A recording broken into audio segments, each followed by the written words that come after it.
You take a seed, you plant it, you grow it, you dry it, you roll it, you smoke it.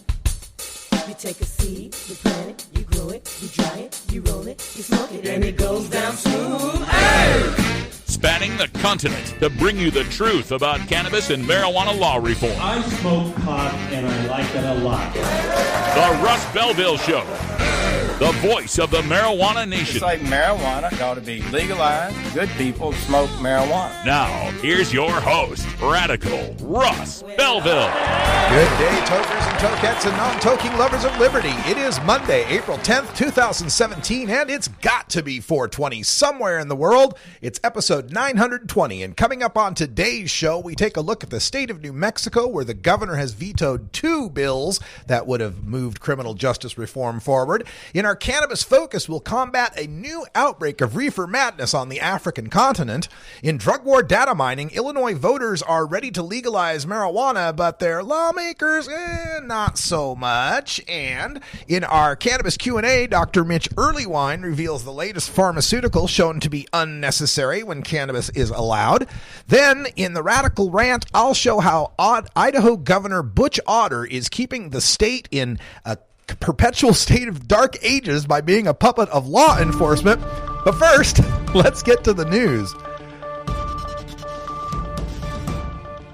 Covering the latest headlines in consumer cannabis, medical marijuana, and industrial hemp. Now your marijuana headlines in 4 minutes and 20 seconds. This is Cannabis News. This is your Cannabis Headline News for Monday, April 10th, 2017. New Mexico Governor Susana Martinez vetoed House Bill 527, a measure that would have made improvements to the medical cannabis program. The most significant provision in the legislation would have allowed New Mexicans diagnosed with opioid use disorder by a licensed practitioner to be eligible for medical cannabis program. Nationally, in 2015, more people died from opioid overdoses than died from HIV/AIDS when that epidemic peaked in the 1990s. And New Mexico suffers from a disproportionate rate of opioid overdoses compared to nearly every other state in the nation. Governor Martinez also vetoed restrictions on solitary confinement in jails and prisons for juveniles, pregnant women, and the mentally ill. Martinez, a Republican, said the solitary confinement bill passed by the state's democratically controlled legislature could have endangered the lives of inmates and guards. Dozens of companies selling ancillary products and services in the marijuana industry were purged from mainstream payment processors like PayPal, Stripe, and Square in January and February. Entrepreneurs say it happened at around the same time that the Trump White House suggested federal enforcement against recreational marijuana might be increased, and after Attorney General Jeff Sessions described the legal marijuana industry as violent. These startup businesses, companies selling vaporizers, CBD products, and software to marijuana users or marijuana companies, were kicked off payment processors and other mainstream business platforms en masse. As a result, entrepreneurs affected by the purge say. President Donald Trump's administration sent more signals last week that it intends to enforce federal laws against marijuana use, yet advocates for legalizing the drug are still trying to sort out exactly where Trump himself stands on the issue.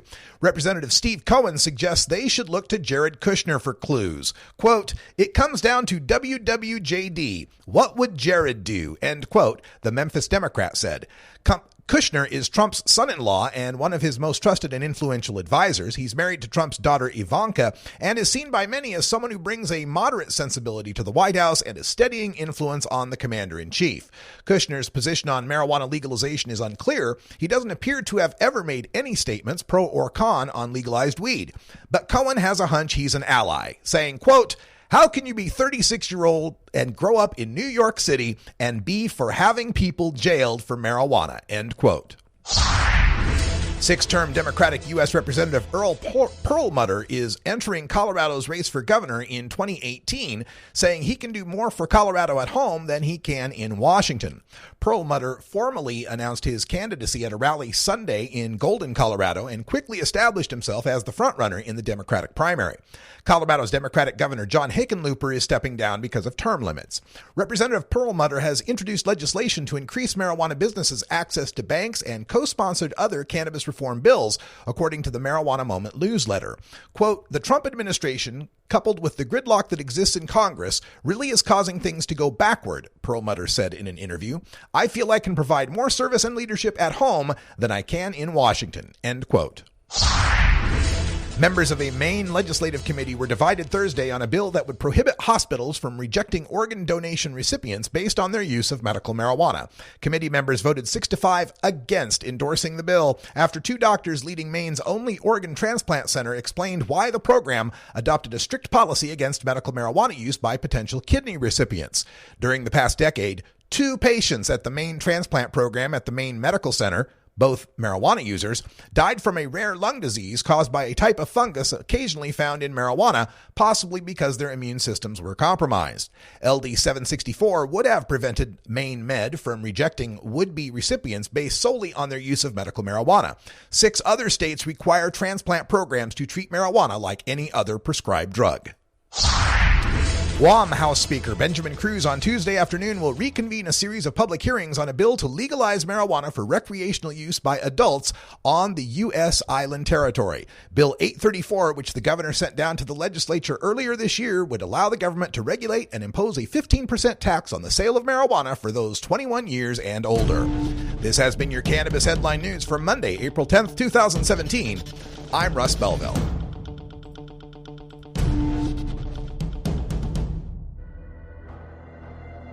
In the interest of fair and balanced journalism, the Russ Belville Show presents the anti-drug public service announcement of the day.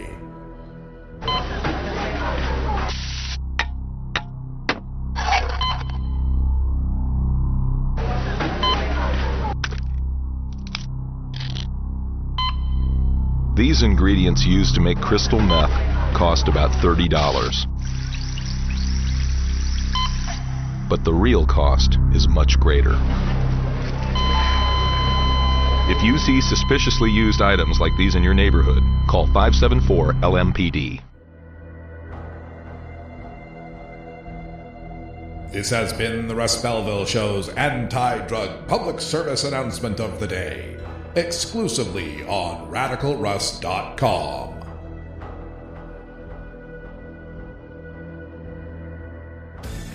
At Herbie's Cannabis Seeds, we pride ourselves on bringing you the best quality seeds from the world's most respected cannabis seed producers, all at the lowest online prices. You can find Herbie's Seeds at herbiesheadshop.com. All cannabis seeds are sold as souvenirs and as a means of preserving cannabis genetics. Herbie's Seeds in no way intends to condone, promote, or incite the use of illegal or controlled substances. We strongly urge all prospective customers to check their national laws prior to placing an order. Herbie's Seeds at herbiesheadshop.com. Proud sponsors of the Russ Belville Show and 420 Radio. You're not high? You're listening to the Russ Belville Show. If you're 40 years old, you live in a log cabin in Oregon, you got 12 giant pot plants in your backyard, have a ball. All right, maybe you're high, too. Good for you. Warning. Hits taken on this show are larger than they appear. Do not try this at home. These people are professionals. Or at least they pay me to say that. Yeah, baby! Yeah. A public service message from the Russ Belville Show.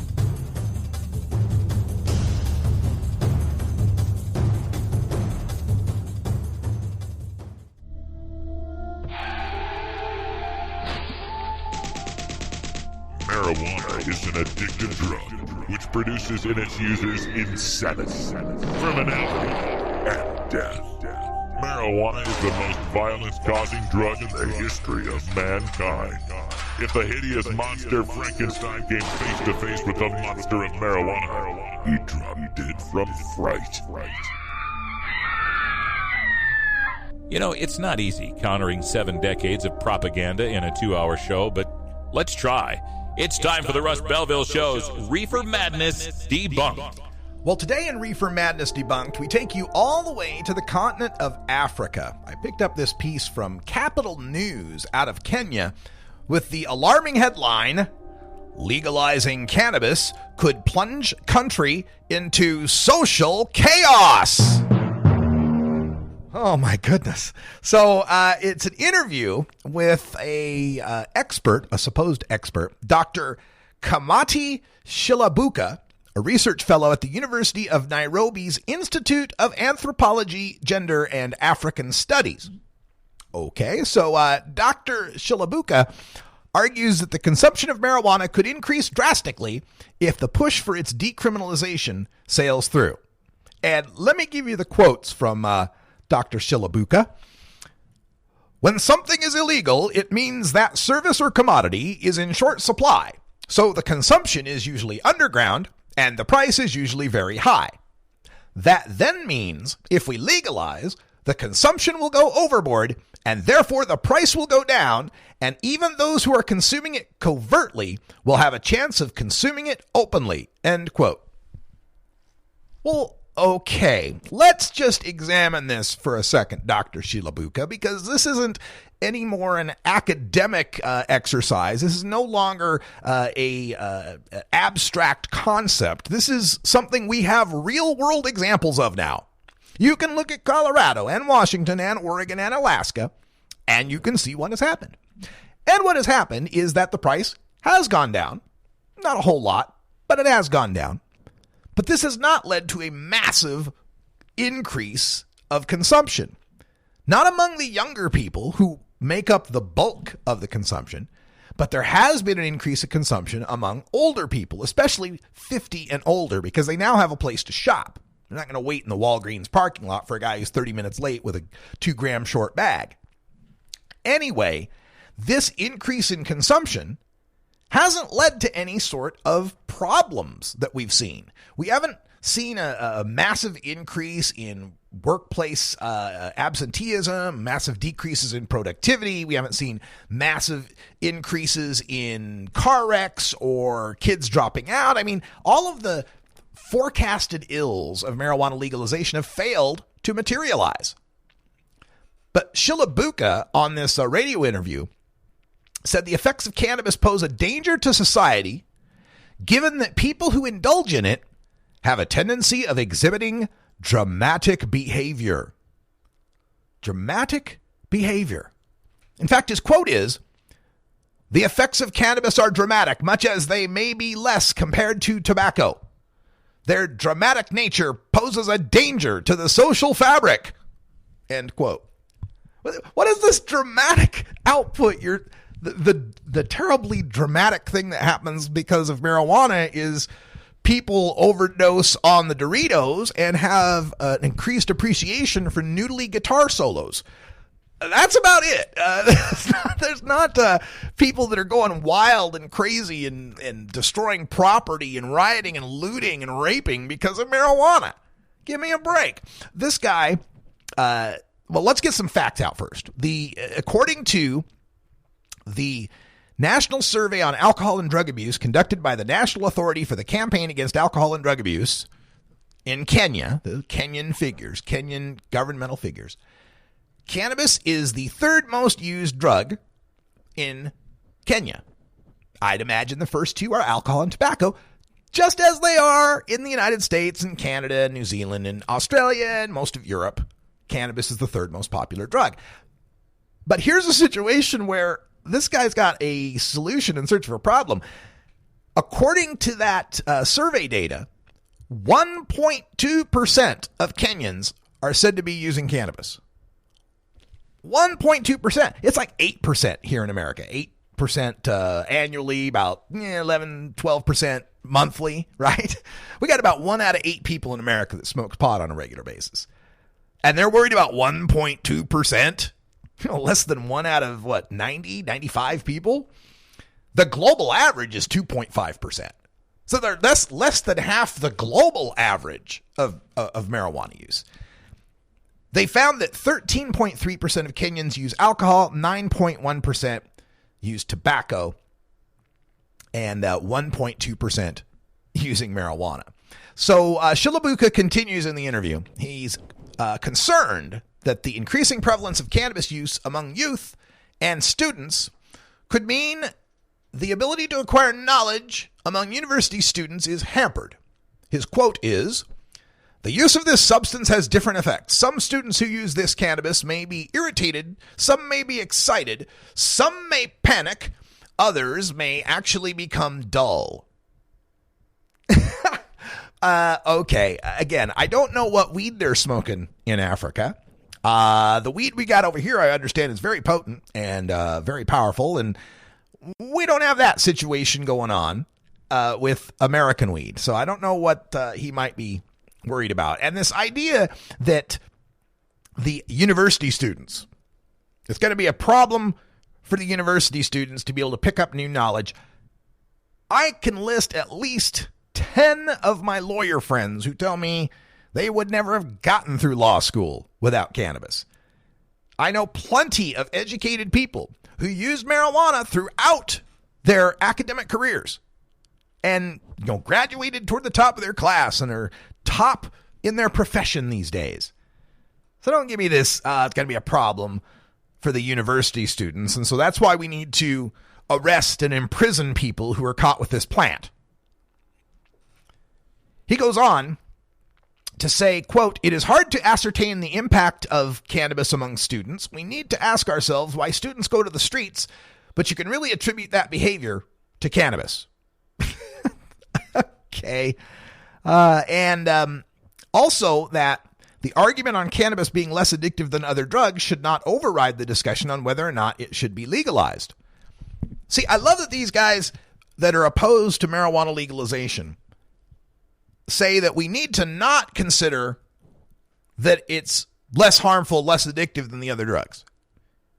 Well, no, that shouldn't be a part of the argument. That's like those Trump supporters that say, well, if you don't count California, Trump won the popular vote. Well, sure, yeah. Okay, if I don't count voters over the age of 50, marijuana is legalized in a landslide. Sure, if you don't count all the data, you can come up with anything you want it to say. So if we're having a discussion on whether a drug should be legal or not, you can't discount the fact of its relative safety compared to other drugs, especially the alcohol and tobacco that are legal. That's my biggest problem with the prohibition of cannabis. If we really were a drug-free society, and we were really saying we don't want people altering their minds and we were banning all drugs, this would be a different discussion. But I was born into a society that accepts alcohol and tobacco, the two most harmful drugs. If you made a list and said, all right, let's rank them in order of most harmful to least harmful to society, alcohol and tobacco would be top of the list. And those are the ones we made legal. So no, I can't accept that. I cannot accept that. I have to stop my pot smoking, and that we can't discuss whether or not it's safer than the alcohol and the tobacco. Society is basically incentivizing me to use more harmful drugs through our public policy. The quote from Shilabuka is, "Our society tends to seek easy solutions without doing an in-depth study into some of these issues. How many people have done research on cannabis? Countless people. But how many have looked into such studies?" This is that, the Catch-22 study argument, right?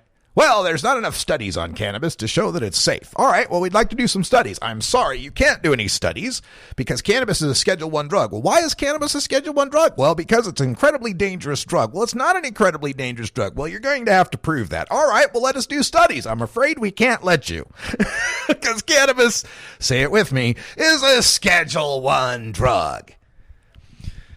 His final quote in this piece from, again, this capital fm.co.ke from Kenya.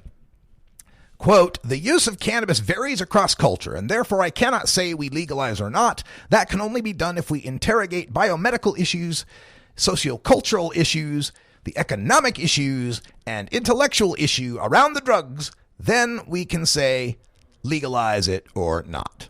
End quote. Okay, I'm all for that.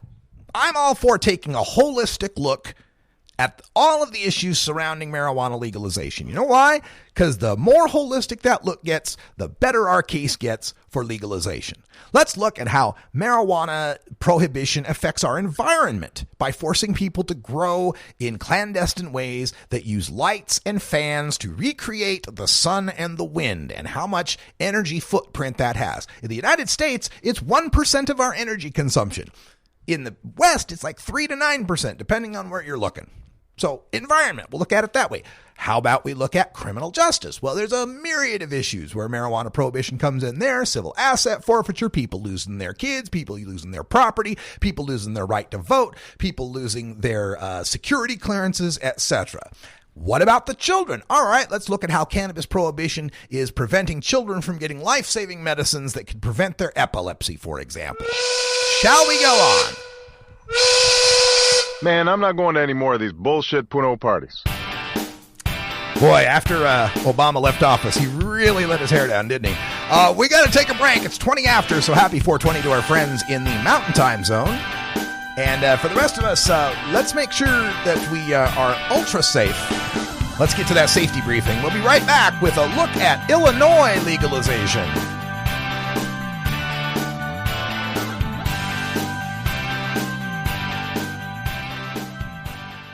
Hey everybody, it's Radical Russ here from 420 Radio, inviting you to be like me and get your ink done at Lucky Horseshoe Tattoo, Fort Worth's most female-friendly, clean, sterile, awesome tattoo shop. Thomas and his crew are true artists who can design you a custom piece or use a design you bring in. Lucky Horseshoe Tattoo also offers all styles of tattooing as well as piercings and all-around fun. In the DFW area, stop by Lucky Horseshoe Tattoo and tell them Radical Russ sent you. Trust me, it'll feel awesome. You're listening to the Russ Belville Show. Half of what we spend on law enforcement, half of what we spend on the courts, and half of what we spend on the prisons is drug-related. And to what end? You can find Radical Russ online everywhere. Warning. Hits taken on this show are larger than they appear. Do not try this at home. These people are professionals. Or at least they pay me to say that. This sucks. I hate... Yeah. A public service message from the Russ Belville Show.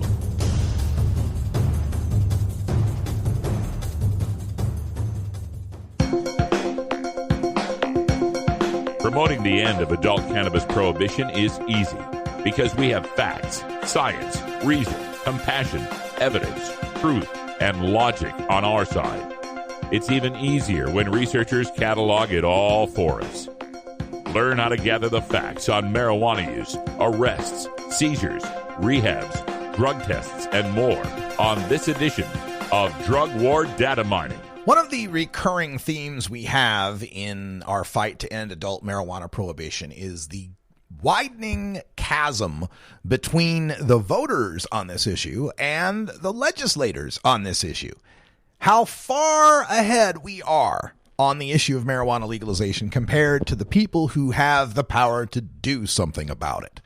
Survey after survey, poll after poll shows across the United States, majorities support marijuana legalization. Nationally, we're looking at between 57% in the latest Pew survey, all the way up, General Social Survey, all the way up to 60% in the Gallup poll. So high 50s, low 60s here as far as nationwide support.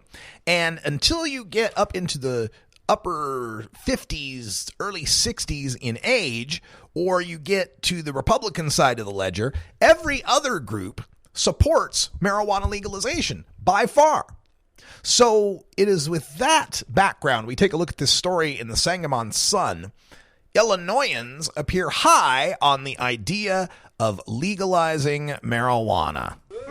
Yeah, boo for the pot pun. Sorry, not boo for the idea of legalizing marijuana. Boo for the pot pun. High on idea of legalizing marijuana. How long is this going to take before we finally get rid of the ubiquitous pot pun headline whenever there's a marijuana story?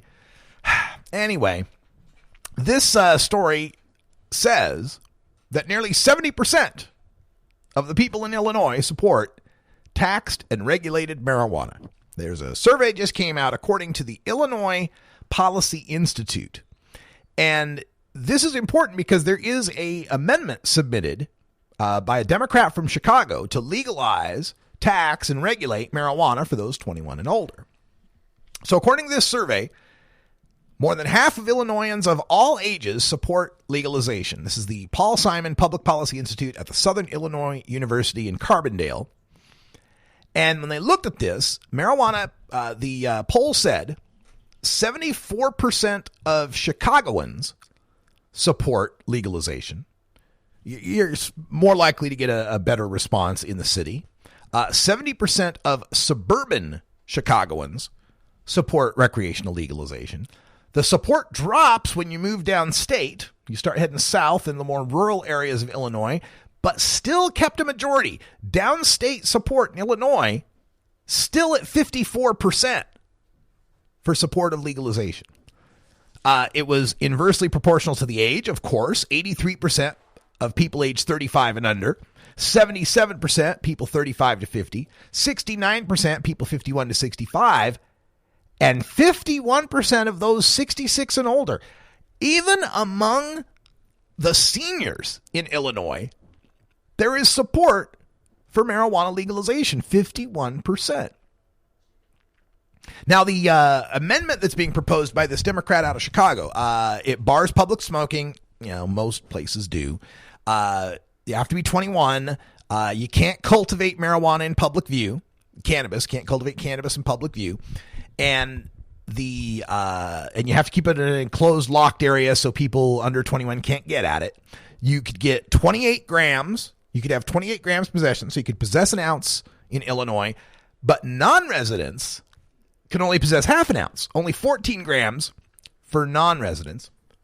Says the amendment would not affect employers' ability to set marijuana use policies for their organizations. So in other words, you can still be fired for a piss test if this thing were to pass.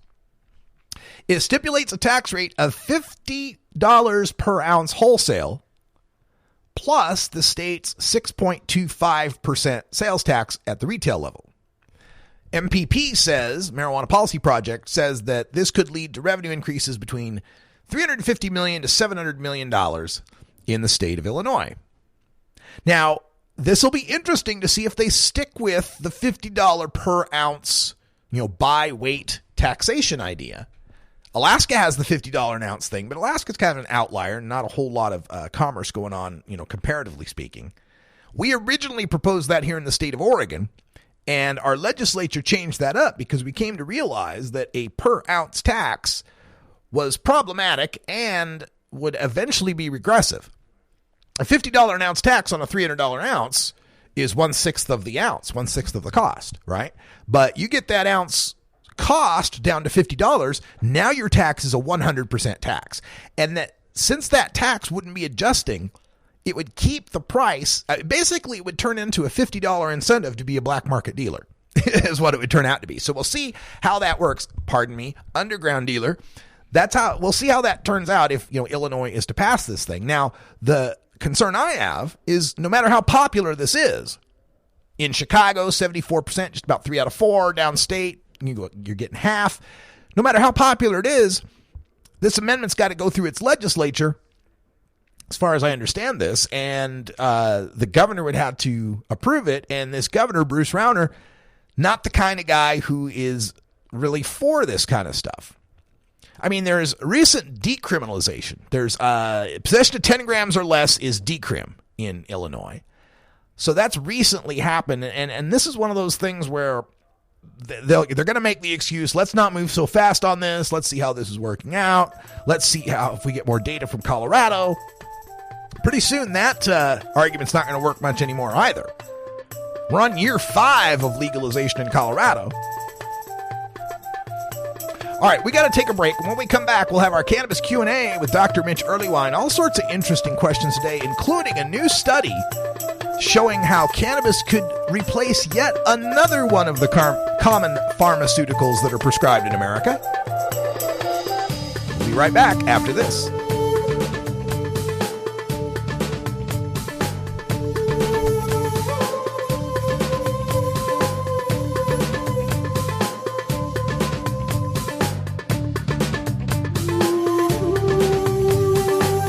This is the Russ Belville Show on CannabisRadio.com.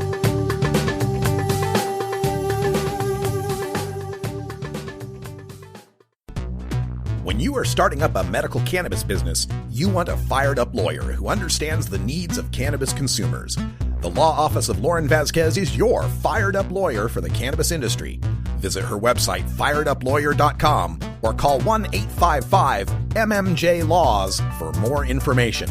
That's 855-665-5297 for Lauren Vasquez, your fired-up lawyer. or email fireduplawyer@gmail.com. You're not high. You're listening to the Russ Belville Show. I hope you were as much fun on that dais as you were on your couch. Well... Okay, well, maybe you're high, too. Warning. Hits taken on this show are larger than they appear. Do not try this at home. These people are professionals. Or at least they pay me to say that. Uh-oh. Sounds like somebody's got a case of the Mondays. A public service message from the Russ Belville Show.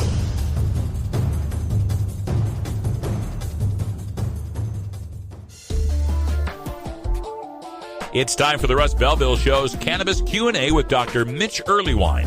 Dr. Earlywine is a professor of psychology at the State University of New York at Albany and a leading author and researcher on cannabinoids and health, who pins the Ask Dr. Mitch column for High Times magazine. All right, welcome back, everybody. Time for our Cannabis Q&A. At the tone, please. Oh, my goodness, we're getting a message here from Dr. Mitch. We'll have to try that number again, somehow coming up with his message line. But Dr. Mitch Earlywine joins us every Monday here on our Cannabis Q&A segment. And we've got all sorts of interesting questions in the pipeline for him, so we're hoping we get him on the line here really quick. Also, remember, if you've got a question for Dr. Mitch, you can always send it in to our phone line at 650-LEGAL-MJ. That's 650-534-2565. It records 24/7, so feel free to leave a message, a question. We might use it on a future show. Dr. Earlywine, welcome back to the show. Hey, we're having a crazy Passover get-together I had not planned for. Well, could we cut right to the questions, and I'll do the best I can as fast as I can? Absolutely. Our first question has to do with a study that comes out showing a reduction in the use of benzodiazepines for patients that are involved in using cannabis. So I was wondering if you'd taken a look at that and what you thought. Yeah, and I mean, the bottom line is we think of these as medications for anxiety, and lots of folks love the cannabis for anxiety.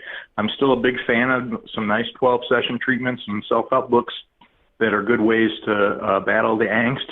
So by all means, go with those first, but I do prefer the plant to the pill.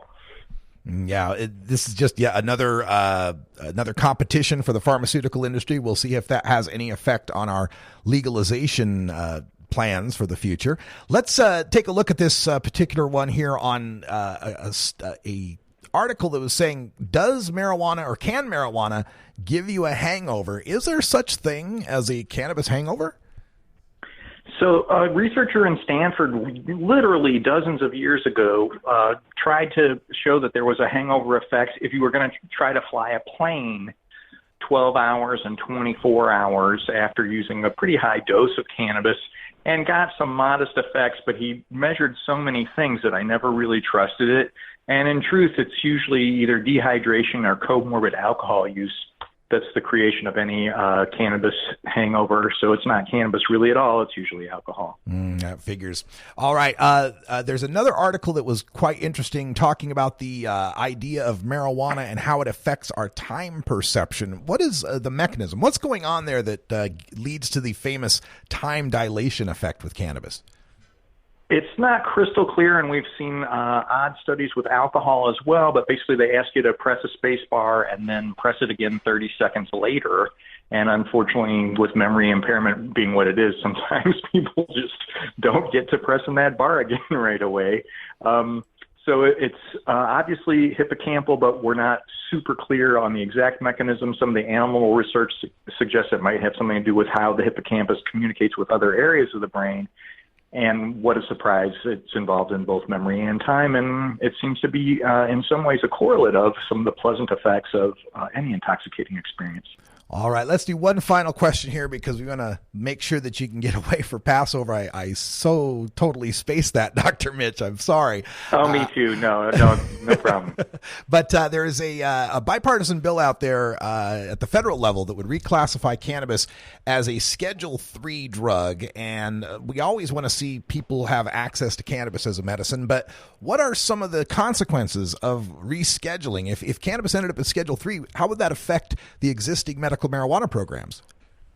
Yeah, unfortunately, I'm afraid this is a backhanded way to try to undermine some of the medical cannabis states.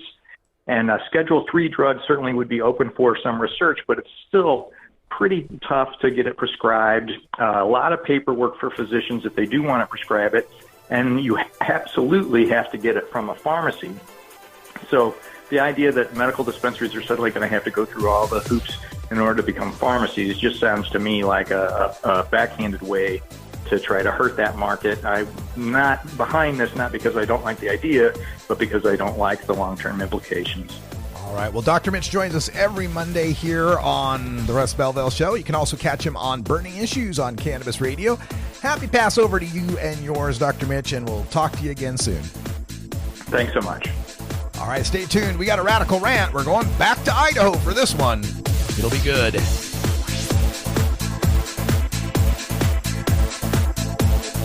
This is the Russ Belville Show on CannabisRadio.com.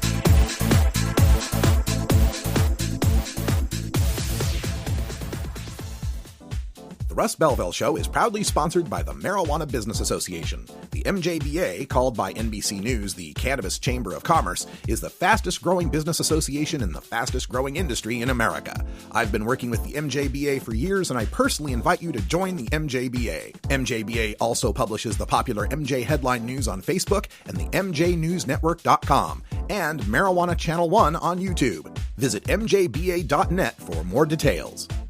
You're not high. You're listening to the Russ Belville Show. Drugs are menacing our society. They're threatening our values and undercutting our institutions. They're killing our children. Okay, maybe you're high, too. This is a perfect platform to show people the support that this movement actually has. You know, this is a new event for us, and look at how many people showed up and to come see this panel and to hear what the hell is being said about legalization and medical marijuana. Strength in numbers. Yeah, you know, strength in numbers, and that's what this is to join all these like-minded people that believe in this cause, and who better to have up here, you know, doing it, man. Tommy Chong, got him.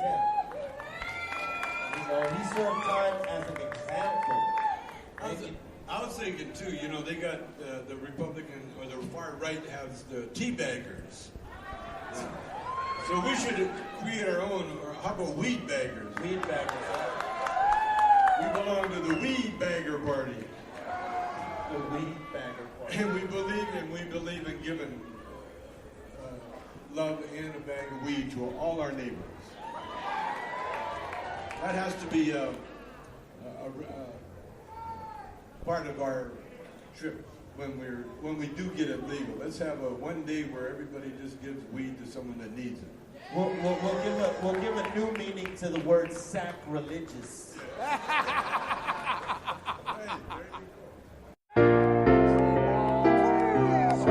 Drum roll, please! That's your cue. Drum roll, please!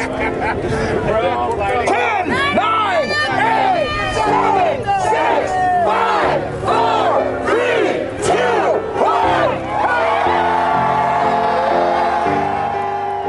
At midnight, July 1st, 2015, adult marijuana prohibition came to an end in Oregon. Immediately, over 400,000 adults who consume cannabis responsibly were no longer criminals. This is what freedom sounds like. Brought to you by Portland Normal.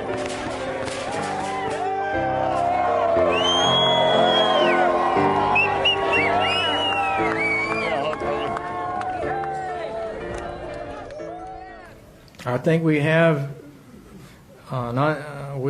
too much of a tolerance for drug use, psychologically, politically, morally. We need to say, as Nancy Reagan said, just say no. Don't do it. There's no excuse for this. It's not recreational. It can be destructive, and it consistently is destructive. Lives are at stake, and we're not going to worry about being fashionable, in my view, at this point in time. We're going to see And we're already seeing the death and destruction that results from the prevalence of drugs in America, and the argument's not going to be that hard to win in the months to come. People will see too many of the people they know losing their lives. I reject the idea that we're going to be better placed if we have more marijuana, and you can just go down to the corner grocery store and get it. Give me a break. This is high-purity THC content marijuana, and it's not a healthy substance, particularly for young people. I'm astonished to hear people suggest we can solve our heroin crisis. Have you heard this? By having more marijuana. Well, how stupid is that? Give me a break. So we're going to have to stand up and confront that. Tell the truth here. Our nation needs to say clearly once again that using drugs is bad. It will destroy your life. In the 80s and 90s, we saw campaigns stressing prevention. I spent a lot of volunteer time with volunteers in my hometown, as I think happened all over. Many of you participated in those, and it did work. We can do this again. Educating people and telling them the terrible truth about drugs and addiction will result in better choices by more people. We can reduce the use of drugs, save lives, and turn back the surge in crime that inevitably follows in the wake of increased drug use. Marijuana is a cure for opiate abuse. Give me a break. I mean, this is the kind of argument that has been made out there, just almost a desperate attempt to defend the harmlessness of marijuana or even its benefits. Total war against public enemy number one. 10 federal criminal penalties for up to 1 ounce of marijuana. Marijuana is probably the most dangerous drug. Legalization is just another word for surrender. I experimented with marijuana and didn't inhale. This is not medicine. This is a Cheech and Chong show. Encourage people to use less drugs. I am here. That was the point. I think it would be a mistake to legalize. Negative reports coming out of Colorado. Good people don't smoke marijuana. Radical Rant. Today in the Radical Rant, we take a look at my home state of Idaho, where I was born some 49 years ago in a few weeks. But I'm headed back there on Saturday. I'll be speaking at the Boise Hemp Fest. It is an officially licensed Seattle Hemp Fest franchise, so it is the only hemp fest I'm aware of that is being held in an absolute prohibition state. Not only in the state of Idaho is it illegal to possess marijuana, to cultivate marijuana, even for medical purposes, in the state of Idaho, it is illegal to be high. That's right, it's illegal to be high in public in the state of Idaho. And Idaho maintains this kind of island of absolute prohibition. It's surrounded. Washington, Oregon, and Nevada all have legalization. Montana has medical that it has improved and strengthened in the most recent election. Even Utah and Wyoming have cannabidiol oil laws. Even Utah's moving forward on theirs, expanding the conditions and creating a way for it to be provided to patients. And of course, the nation of Canada to the north is set to legalize in 2018. So Idaho is really landlocked, just surrounded by marijuana reform. And there is one reason why. There is one man who stands in the way of marijuana reform, and that is the governor of Idaho and rejected name for a lesbian furry porn star, Butch Otter. That's right, Governor Butch Otter, the Republican governor of Idaho, who continues to stand in the way of any sort of reform. Now, to fill you in on this, in 2013, there was a resolution voted on by the Idaho Senate, passed 29-5, and the resolution was that Idaho is a tempting target for marijuana legalization advocates because it's got the initiative power. All the states around it have passed medical. They might try to do some sort of medical marijuana initiative. So it's the sense of the Senate that marijuana shall never, ever, ever be legal. No way, no how, nobody, no reason, ever, ever, never. Passed 29-5. We're never going to legalize marijuana for anything, for any purpose, for any reason, for anybody. Passed 29-5. Now, this, of course, had observers saying, you guys know marijuana is already legal, right? It's already illegal in your state, right? Yep, but it'll never, ever, ever be legal. So that was 2013.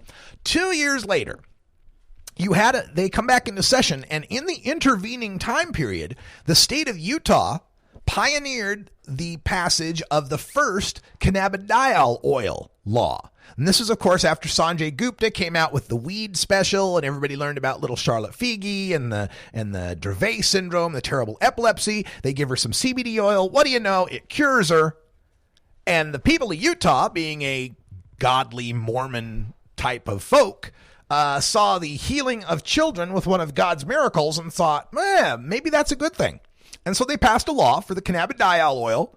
You could have the cannabis. If you went to Colorado and got some, we're not going to bug you. Well, you can go ahead and have it.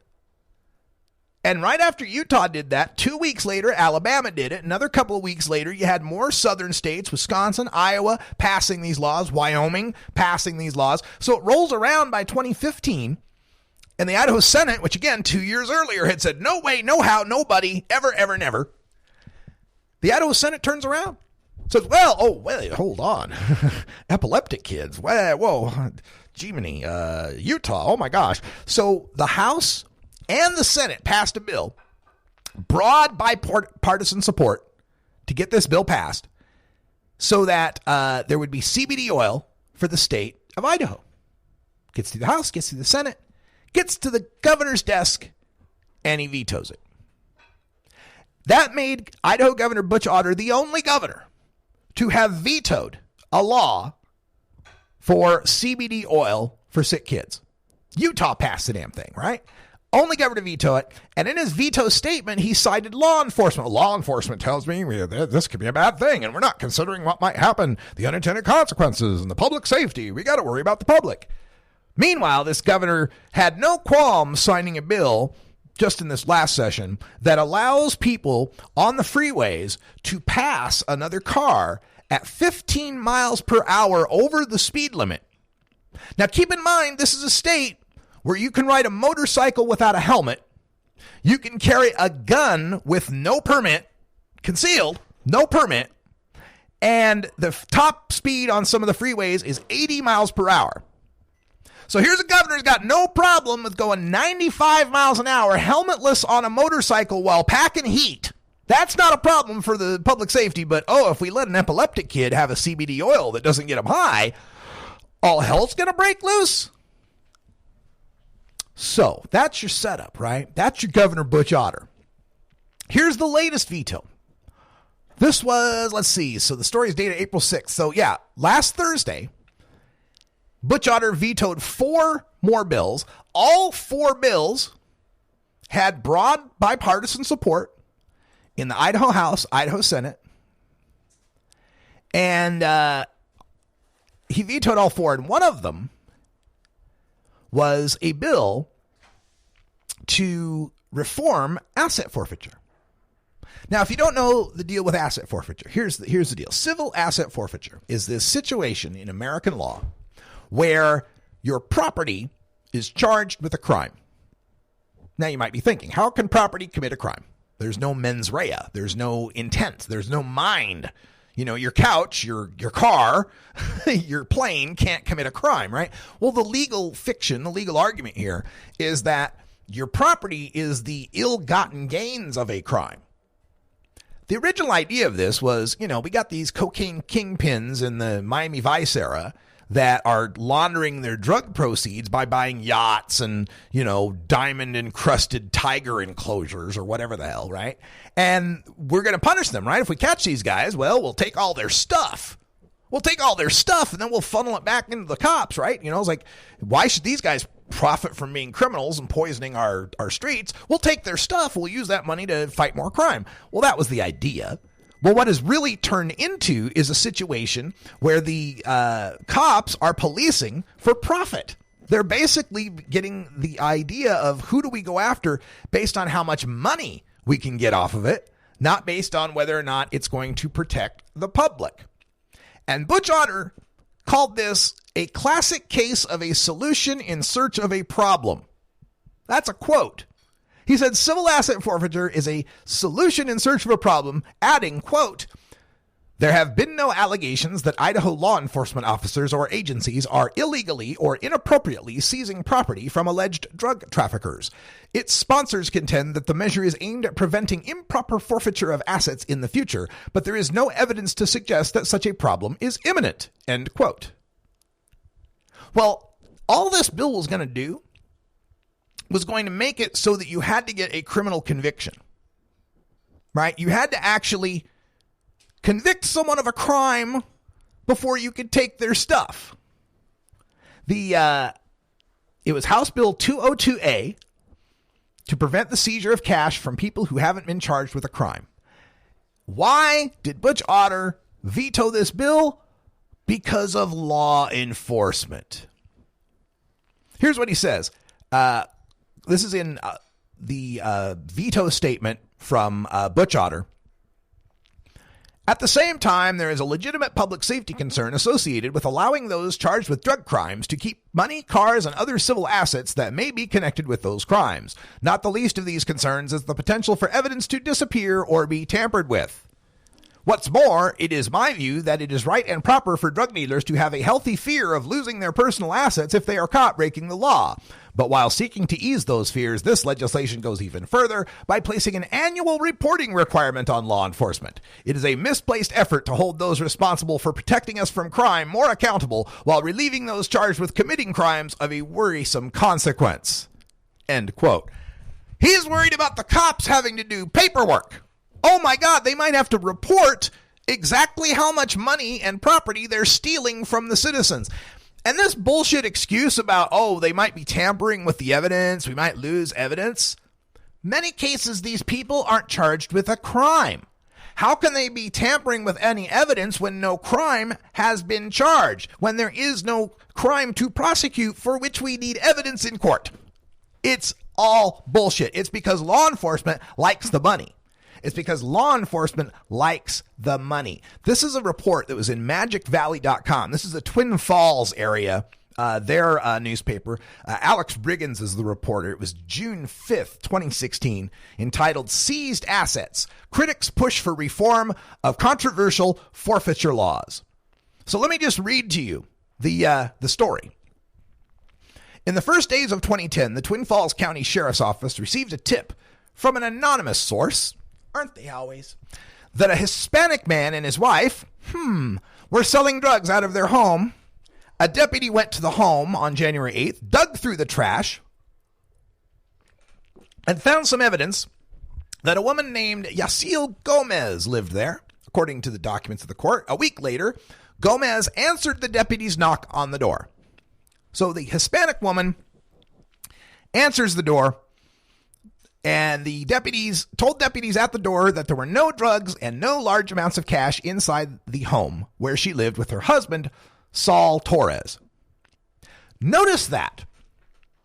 Cops, when they go and they are knock and talk and start asking questions, don't just ask, well, do you have any drugs in the home? They ask, do you have any drugs or large amounts of cash in the home? Kind of gives you an idea what they're looking for, doesn't it? So the story continues. The deputies were persistent and asked Gomez if they could come inside to check for drugs. All right, folks, say it with me. I'm sorry, do you have a warrant? I cannot consent to any search of my home without a warrant, officer. Of course, this is easy to follow if you know to do this and you're not, say, maybe have an English as second language problem, or maybe don't have the education to back you up on this, whereas the cops, of course, do. So she, of course, didn't know any better. She consented to the search. And while looking through a tall dresser in the master bedroom, Deputy Guy Jocelyn found a plastic bag with a small amount of marijuana and a glass pipe with brown and black residue. The discovery prompted the deputies to secure the home and apply for a search warrant. Once a judge signed the warrant, a thorough search of the residence was conducted. But rather than finding evidence of a large-scale trafficking operation, like the anonymous tipster had suggested, deputies found only circumstantial evidence. And drugs? The search turned up just one more piece of evidence, another small bag of marijuana. In total, deputies found 2 small bags of marijuana and 1 pipe, or what law enforcement commonly refers to as a personal use amount. But in the top dresser drawer, next to one of the small bags of marijuana, the deputies found something else, $11,000 in cash. And in other parts of the house, they also found another $1,010. So Gomez claimed the money came from her business, which is a little candle religious shop thing that only takes cash. But they seized the $12,010 anyway, claiming the money was contraband, fruits of a crime. They returned $3,000 to them ultimately when they were never charged with any crime. But the Twin Falls County Sheriff's Office kept the other $9,000. So again, Butch Otter, what was the crime we needed to keep this cash evidence out of their hands for? Because they weren't charged with any. This happens all the time. The story goes on to tell other people's situations. And of course, you got the problem with, when they take your money, you have to go get it. You have to go to court to prove that it's not drug money. You have to prove, and again, remember, you're not charged with a crime, right? You're not charged with the crime of being a drug trafficker. Your money is charged with the crime of being the proceeds of drug trafficking that you haven't been charged with. You've got to go prove that you're not drug trafficking, even though you've never been charged with that. You've got to go prove that you're not a drug trafficker and then that money was legitimately gained. And how you're supposed to do that when you just lost all your cash and you can't afford a lawyer, well, that's how the game runs, man. They know you're not going to come back for it. It's like these companies that offer rebates and coupons. They know most of the people don't use them, and so they make their money on it, right?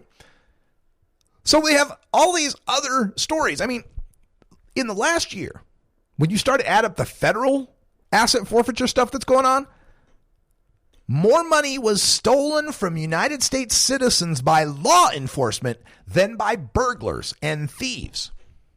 I know, kind of redundant, but law enforcement took more money in asset forfeitures than criminals took in theft in the last year. 2014, the federal government was seizing $4.5 billion in assets. Now, how much is the state of Idaho seizing? We don't know. They don't have to keep records. We literally do not know. We have no idea how much money the state of Idaho. This bill would have required them to at least report. And that's the other thing. For Otter to have called out the reporting requirement. Like, what if, let's say we don't change anything else. Like, they can still steal the money. They can still seize it. We're just going to report on it. He's against that too. This is insane. And we have so many of these cases. There was a couple of weeks after the Gomez case, they had another case where cars were seized. I'm trying to find where this one was written up. There we go. In 2010, a month after Saul Torres and Jacil Gomez lost $9,000 without being charged with a crime, a 15-year-old Colorado girl was arrested at the Greyhound bus station in Twin Falls on suspicion of drug possession. Police said the girl ran away from her Colorado home and rode the bus to Twin Falls to meet up with a 22-year-old man she'd met online. According to an affidavit, the girl had marijuana, illegal pills, and $1,265 in her purse. Police seized the cash and filed civil forfeiture against the money. The girl's mom said the daughter ran away, took the medical marijuana and cash without her knowledge. She's a disabled vet. Losing the money would cause her hardship.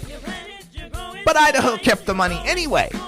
Even though it wasn't the girl's money, it was the mom's money. Doesn't matter. Twin Falls police seized $4,300 from Timothy Lee Craig. Buell Police Department, $1,500 from Dewey Voorhees. $7,700 taken from Matthew Lynch. $9,100 taken from Zachary Tessier. Story after story after story. Salvador Amaya Gonzalez, $14,600. And Butch Otter's fine with that because, well, they're druggies. They ought to be punished. That's all the time we got for Hour 1. Stay tuned for Hour 2. I'm going off on that United Airlines overbooking thing. For everyone else, thanks for joining us. And until next time, take care of each other, tokers. This is the Russ Belville Show. The Russ Belville Show is blogging and podcasting daily at RadicalRuss.com. You take a seed, you plant it, you grow it, you dry it, you roll it, you smoke it. You take a seed, you plant it, you